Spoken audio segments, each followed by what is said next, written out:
ভাইরে ভাই, এই মানুষটার কথা শুই না মনটা ভরে গেল।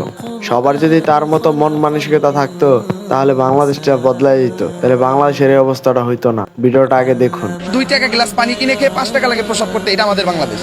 যেদিন এই জিনিসটা সংশোধন হবে ওই দিন আমাদের দেশ উন্নত হবে। আপনি সন্ধ্যাবেলায় ফেসবুকে ঢুকবেন, এত সুন্দর স্ট্যাটাস, ডালা ভর্তি খাবার। এই স্ট্যাটাসটা আপনি কার জন্য দিচ্ছেন? আপনি দেখাইতেছেন আপনি ভালো খাচ্ছেন। আমি 1 কেজি খেজুর কেনার এখতিয়ার আমার নাই, আল্লাহ এই তৌফিকটা আমার দেয় নাই।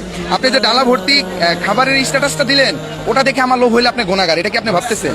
আমি আমার মতো রোজা রাখতেছি, নামাজ পড়তেছি, ভালো খাচ্ছি, ভালো পড়তেছি, পাশে একজন না খেয়ে মরে যাচ্ছে, ওটা আমার দেখার বিষয় না।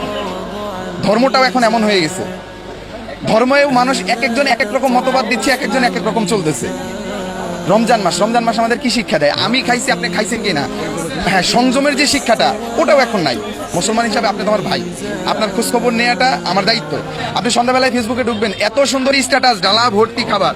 এই স্ট্যাটাসটা আপনি কার জন্য দিচ্ছেন? আপনি দেখাইতেছেন আপনি ভালো খাচ্ছেন, আর এই ফেসবুকে স্ট্যাটাস দেন, এটা খুব হিসাব করে দিয়েন। আপনি ভালো খাচ্ছেন, আরেকজন কি খাচ্ছে এটা একটু দেখেন। দ্রব্যমূল্যের যে দাম, মানুষ পানি দিয়ে ইফতার করা ছাড়া কোনো উপায় নেই। দেখো, ভাইটির কথাগুলো যদি আপনার কাছে ভালো লাগে অবশ্যই ভিডিওটা শেয়ার করে দিবেন যাতে সকলে ভিডিওটা দেখতে পারে।